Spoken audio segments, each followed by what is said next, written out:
So the July free transfer window was fairly kind to us. Unfortunately, we've kind of been forced into selling three of our best players as well. So yeah, like I say, the three good players have left, so we'll take a look at them first. Basically, I didn't really want to sell them, but there was good offers. It's basically cleared our negative bank balance. It's put us into a nice bit of positive. Gave us a lot of transfer budget to put into wage. We've been able to sign more players.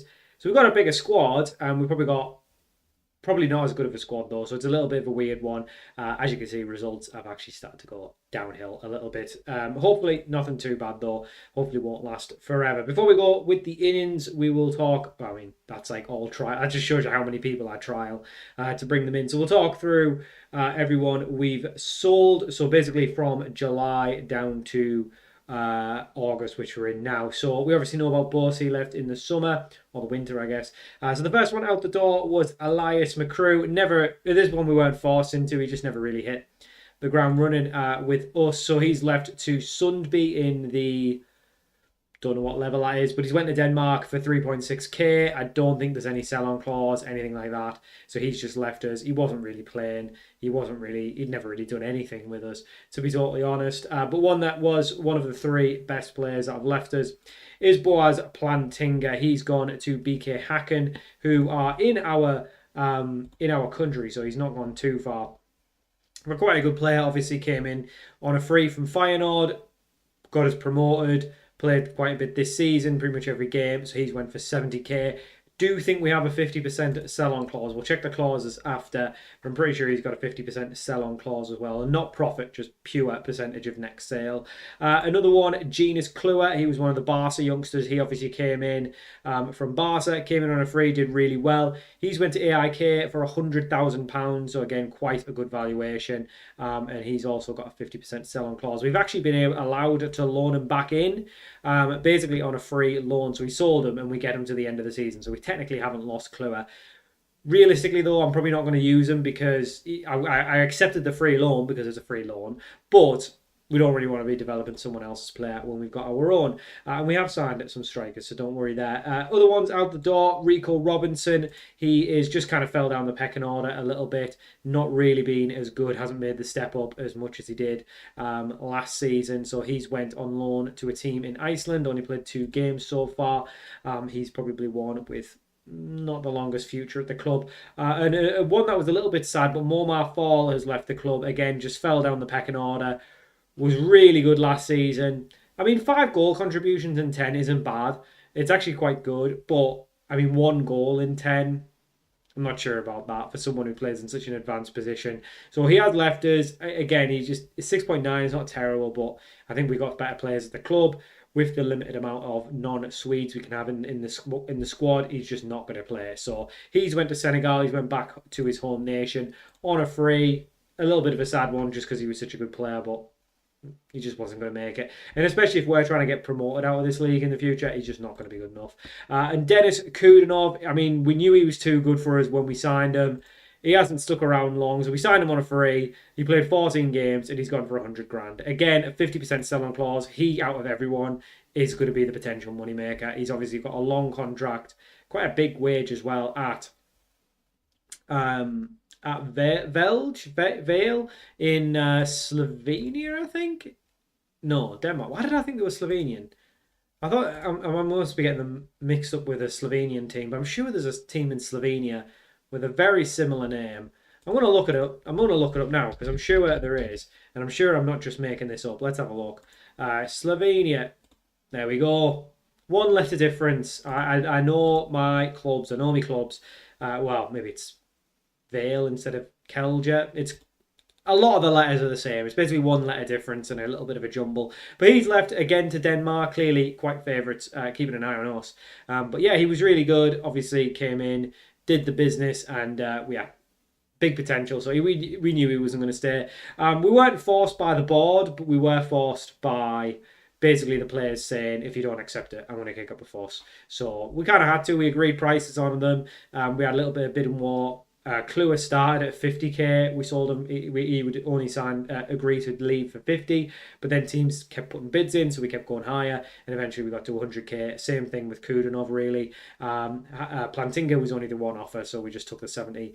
We got them up to 70 though. So 270k made, about that, obviously a little bit more. So that has well cleared the balance. As you can see, we are now in a positive balance of 57k, which obviously isn't the most amount of money, but it does mean we've got quite a bit left. 40k in transfer budget and 3.5k available in wage. So we've still got spaces left. We have signed some new players though. Instead of looking through the transfer recruitment, we'll just go straight into the squad. Some other players were wanted and just didn't get offers. Someone like Vols had a lot of interest in him. Could still leave, obviously. Hasn't had any offers, so we haven't had to move him on. Fofana as well had a little bit of interest, but I think that's just because he's unhappy. Other than that, I don't think there's anyone else we've really had too much interest in. So, first one in the door, new boy Aaron Eppier. This is a very good signing. Basically, the Plantinga replacement or the Kudnov replacement at the minute, because he's playing right back. He joins us on a free after leaving Newcastle. I'd actually played 2 games for them in the Premier League and got a 7.2 rating. So, definitely going to be a good player for us. This is probably the pick of the bunch.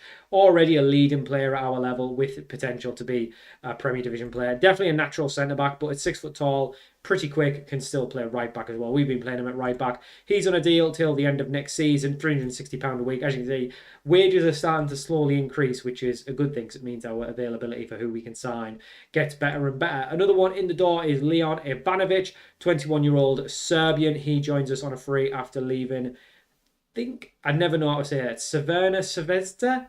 Something like that. I get a lot of criticisms in the comments for my pronunciation, but I do try my best. He hasn't hit the ground running, but I'm sure he'll come good. He's 3.5 star of current ability with Premier Division potential. So again, another one could be definitely important for us in the promotion race. Maybe not this season, but next season, hopefully. Nicholas Freund joins us as well. 22-year-old Austrian. Not as good, a decent player at this level, but he still has potential to be a Premier Division player. Had a very, very good start, though. 4 goal contributions in 3 after leaving Liefering, which is, I think, Red Bull Salzburg's, so they're like feeder academy, weird setup team. So he joins us, and one you might be familiar of, Emil Heskey's son, Jaden Heskey, joins us after leaving Everton, obviously previously of City, played 1 game for Everton in the Premier League, came in at 2 goal contributions in 3, very good start, again, good player for this level, potential to become a Premier Division player as well, love to see it. Another one in, Mario Legao, I think this is our first, what am I talking about? I was going to say it's our first new gen, but no, Kudnov was definitely a new gen. He has bounced around lower leagues of Portugal, ended up going to Benfica, and just for some reason came through the lower leagues, went to there for a season. They've allowed him to go. I can see why, because he's played 3 games and not scored, but I'm sure he's going to come good. He's a good player for this level. Again, big potential on him on a deal again till the end of next season. So £280 a week. So we've done some pretty good business with the signings. Another one in, Ronnie Moncur. He is formerly of the Tottenham Academy. Came in on a free, 3 goal contributions in 3 stars of current ability, 3.5 stars, potentially 4.5 stars of potential. Again, £260 a week. We are slowly but surely paying a little bit more. Just seeing if there's anyone else we sign, because I'm pretty sure there is. We have a new goalkeeper. I signed him expecting Vols to get an offer and to leave the club, but Vols never did. So this one's a little bit of we've signed him, he'll stick around till the end of the season. If Vols signs a new deal, it's kind of an odd one. We'll either, if we can get Vols on a longer term contract, then we'll probably just move him on, because he's not going to play for us. At the minute, he's on the loan list because we haven't had any interest for Vols, even though there's lots of wanted. He's Arsenal. Villa actually paid £1 million for this lad. No idea why. He's got potential. 3 stars of current ability, 5-star potential. So I'm happy to keep him around, but I think he won't be happy not playing, basically. So, yeah. Another one in the door is Mele Ruder. He is a 23-year-old Dutch midfielder from the FC20 Academy. For some reason was just on loan. I don't really understand this. But he came in on a free, £350 a week, 3 stars of current ability, 4-star potential. We're just a little bit overloaded with midfielders, so he's on the loan list as well. And then the best one of the lot, Thiago. This guy is way too good for us. I'm getting Kudnov vibes, but he's just a little bit older. 4 stars of current ability, 4.5-star potential. He could be a leading player in the league above. Definitely going to be the pick of the bunch. He's been in Real Madrid's academy for ages, played lots of games for their B and C team as of late. Came in, had a hell of a debut, got a goal, got an assist, and then got sent off. So what a debut for him. He's definitely going to be a character. But yeah, brilliant stuff. Obviously, we've got Kluwer still in on the loan. Krupkin's probably going to drop out just because we don't really need him. And then everyone else is pretty much as is, a full bench of homegrowns. So yeah, at the minute, I think we're okay.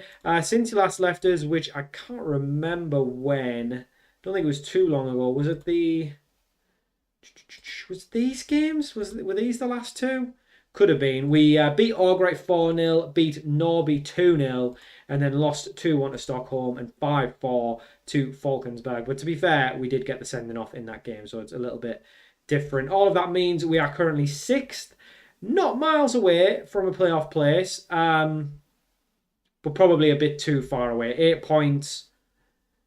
Yeah, we'd have to go on a pretty good run on the end of the season to get in amongst it. We're far too good to be going down, so I'm not worried about that. We're 9 points clear of relegation, 8 points clear of playoffs. So just as much as we probably aren't going up, we're probably not going down as well. So we're probably just going to be a season of mediocrity, but you win a couple, you could be there. We've got our Swedish Cup as well. We're playing Östersunds, who are only in the league below and doing quite well. So that is definitely going to be a trickier fixture than it looks. We've got Vasteras to play. We've then got Hanning to play as well. I've just realised I've been talking for 11 minutes about the transfers. So I think we'll just do the one game. We'll treat it as more of a transfer roundup and the game. And then we'll play some off camera and come back. Maybe for the end of the season, because there isn't really much else to play for. If we go on a run, we might come back a bit earlier. I mean, we'll probably come back a bit earlier. End of the season, when there's like half the season still to play. I mean, like a third of the season still to play is probably a lot. So we'll play just the one game. You can see all the new boys, and we are going to be playing Vasteras, and this is the team we're going with. As you can see, the star ratings have dropped, but that's not because players have gotten worse. It's that the signings we brought in are actually better than what we had. So the average rating's kind of gone down. So a lot of those 4s have turned to 3s and 3.5s and what have you. Obviously, some of this is the tactic ability as well. It's not their actual ability. So someone like Epia is 4 stars of current ability, but because we're playing it right back, he's only a 2.5 star. Freund, for example, 3 stars, but because he's not used to playing as a DM, out of possession is in possession. He's probably 2.5, but out of possession he's like a star. So combined, there we go. Maybe we should set it like this. I don't like that. I like combined. Then we've got Heskey. Anyway, let's just go through the team. We've got Vols in goal, a back 4 of Epia van der Laan, who's actually came in to the starting 11 quite a bit, and he's actually been not too bad at the back, so definitely one to keep an eye on. I wish he had a bit more potential, because I'd be very happy to play him as a Swede, but he's been okay. I think with Selenkunov, we don't really have a proper right back. The other option is to play Feglon out there and put Epia at centre back. But like I say, Van der Laan's been fine, so happy to play Epia at right back for now. Bernal Gill at left centre-back, and then Ivanovic on the left. Then we've got a midfield 2, Trebelsi and Freund. Obviously, Thiago would normally play over Freund, but he's suspended. But Freund, like I say, had a very, very good start, so he comes back in. Heskey on the right, Fafana on the left, and then a front 2 of Legao and Moncoeur. Like I say, Moncoeur has done well. Legao, still waiting to see a bit more from him. The bench is as is, and then the only players missing out are obviously Thiago, because he's suspended, and then Röder and Asamoah, which is a very weird name. Not a weird name, but it's an odd last name for an English goalkeeper. Could be from, I don't even know, it's almost like Asamoah. I don't even know where that would be from. It's kind of like, it's not really Japanese. It's not really Spanish. I don't really know, I just don't know what you would call it. It's just odd. Owen Asamoah. No, I was hoping to get a little bit of Nigerian. There we go. That makes more sense. So, yeah, they have some pretty funky names, Nigerians. So that makes more sense. Owen Asamoah, he's going to say, I think it was Japanese. I think it was the Ota bit that just made it sound a bit Japanese. Anyway, he's obviously going to miss out. So we need to find him either a loan, or he's just going to basically just sit in the reserves. Both him and Röder are available and playing for the under-19, so at least hopefully they'll actually keep playing and keep their match fitness if we need them. But obviously at this minute, we're doing quite well. We don't really need to bring anyone else in. We don't need to bring anyone else out. So at the minute we can kind of just go as is. But yeah, I mean, we are probably, I don't know if we're a better side. Obviously, Kluwer's out. We could bring him in if we needed to as well. Heskey is probably an upgrade on Fall. Freund and Thiago are definitely upgrades in the midfield. EPA is probably a downgrade at right back, but is a better centre back than Plantinga. So he's probably the Plantinga replacement. Realistically, he's probably better than Plantinga, but it's probably quite close. Ivanovic obviously came in for a loan player who was not homegrown, so at least we've got a proper player in that position. And then we've got two strikers, and strikers was our weak point. Obviously, we've got Kluwer in now if we need be, and Ivanovic doing really well here. Plays it to Freund, who unfortunately his effort's blocked. Trabelsi goes for an effort from distance, but unfortunately does go over the bar. But yeah, I think overall I would say we are maybe a slightly better side. I think the sales have probably knocked the wind out of our sail a little bit. The sales have knocked the wind out of our sail. Yeah, because obviously we had a really well gelling squad, and at the minute we're not gelling as well because we are probably conceding too many. But we are still scoring goals, which is good. Ronnie Moncur, I do like an English player. I do like to bring the English lads in. He gets another goal to his tally. Heskey with the assist, both of them. Starting to settle in quite nicely, actually, quite quickly. Again, Legao has probably been the one where I'm been a little bit disappointed with his output, considering he looks quite decent. I think the problem with Legao is maybe he is just a little bit of a good all-around player. He doesn't really excel at anything, whereas Moncur's got some very good technical abilities, and they can definitely finish off a chance. I definitely see him as a bit more of a poacher. Valls with a little bit of a dodgy moment, but he manages to keep it out nonetheless, or the bar keeps it out nonetheless anyway. But Moncur on the left-hand side racing down. I think one thing I will do before the end of the season is go through and try and basically get these lads that have got big potential, players like Valls, like Eppier, Fernal Gill, Heskey, Moncur, these players who, provided they all do well, I think we'll go in and try and give them contracts with, a bit of a pay rise, but with an extension. And they have equaled it, and I do think we are a little bit worse up at the back. I think the other option, like I say, is to put Eppier back at centre-back, because Van der Laan was blamed for that one. Yeah, I think what I'll probably try next game is Van der Laan out, Eppier at centre-back.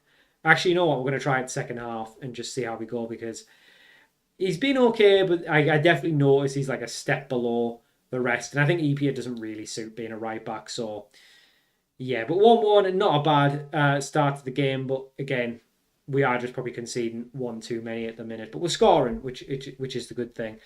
So let's get into them. Hopefully spur them up a little bit. So yeah, let's put Van der Laan out there, bring Fegelon in, who again, not really a right back himself, but it gets Eppier in a position which is probably his best position. If he's someone we're looking at long term to try and be, strike up a centre-back partnership with Fernal Gill, it's probably best we get them playing together anyway. And obviously Van der Laan was at fault for the goal, so I have every right as the manager to swap him out and try someone else. But not seeing the best from Freund. Like I say, he's been really good in the first few games he's played, but not really turned up so far. But still plenty of time left. Ivanovic having the best game of his career in a BAIK shirt so far. Trabelsi back to Ivanovic. He has options. Trabelsi does well. Finds Fegelon, who finds Fofana. It was good work. We were lots of bodies in the box, but Fofana really just snatched at the chance, and it's gone over the bar. And we have lost our last two, so we could definitely do with a win just to get the spirits back. Freund from distance on the free kick wasn't the most powerful, but he put it right in the top corner. But the keeper, because it wasn't that powerful, was able to get across and tip it wide. Still 1-1, 30 minutes left to go. We need a goal. And Fofana not having the best game. You got to remember as well that a couple of the players are unhappy for various reasons. I think Fofana is unhappy because of something. I was going to actually make a sub, but I forget we don't really have any good subs. It's all just homegrown players who really aren't up to it. We don't have too much left. Legao is going to come off though. Svensson has probably been the pick of the bunch with the goal scorers from the Swedes. So he's going to come on. Obviously, all these loans are going to leave us at the end of the season, so we do need to try and find replacements for them in the summer. Hopefully this summer, now that we're a bigger club, we can hopefully sign some better Swedish players as well. Ideally, we can start getting some Swedes in who can play in the first team. But a ball finds Ivanovic, who's there, and he has been having a much better game. Leon Ivanovic finishes it off in the 77th minute. 2-1 BAIK. And that is a brilliant finish. All came from a set piece down the right-hand side. It fell to Ivanovic, who finished it off 10 minutes left on the clock. We're going to bring Alton on for Trabelsi, just a few tired legs. Heskey's going to come off for Krugel. Not really a winger, but we don't really have any other good wingers. I guess Rosberg could play there, but we'll bring Krugel on and we'll leave it there for now. 10 minutes left. Hopefully these two can just freshen us up and make sure we don't concede. But yeah, definitely seems to suit us playing Epia at centre-back and then Fagerlund at the right-back. He's not maybe the best right-back, but we haven't really had any danger since those two have been playing at centre-half. So I think that's the move now. Move Van der Laan out. And then, yeah, just bring those two in. Late highlights, hopefully not going to be an equaliser for these. Fofana got plenty of options racing forward. Really should have played in one of the strikers there. He had more than enough time. That is shocking from Fofana. And if this leads to a goal, I'm going to be raging because he had more than enough time to pick his spot. I think Vol should be just catching that, to be honest. He saves it, but that was very disappointing from Fofana. He had loads of time to pick his man. In the end, we get away with it. But yeah, a win there makes it 6 points away from the promotion playoff place. So definitely not out of a shout, but, you know, not necessarily really close to it as well. As you can see, I'm still trying to bring players in and trialists and all that. So that's going to do it for now. Like I say, we'll go ahead. We'll go further ahead, but I'm going to just play it by ear. If I feel like we're not really doing too much, I guess we'll probably come back near the end of September. I feel like hopefully we progress in the Swedish Cup as well, so we can play that next at the start of next season. But yeah, I think maybe somewhere around here, maybe do an away day. Someone said, I can't remember, someone made a suggestion for an away day for one of the clubs, and I really can't remember who it was.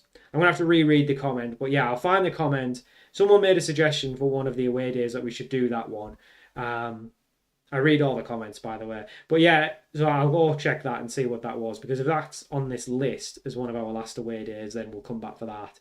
Otherwise, probably somewhere around September. And then that'll be sort of the penultimate end episode of the season. But that's going to do it for now. Just a one-game episode with it being such a big transfer roundup. Let me know what you think. Sad news, obviously, about some of the players leaving. But it's needs must when you're working with the finances and the resources we've got. Overall, I think in the end it will be good. And the other thing is we can keep an eye on them because if they ever become available again, they are totally welcome back. So thank you for watching. Hope you enjoyed this episode of the Euro Journeyman, and I'll see you all for more very soon.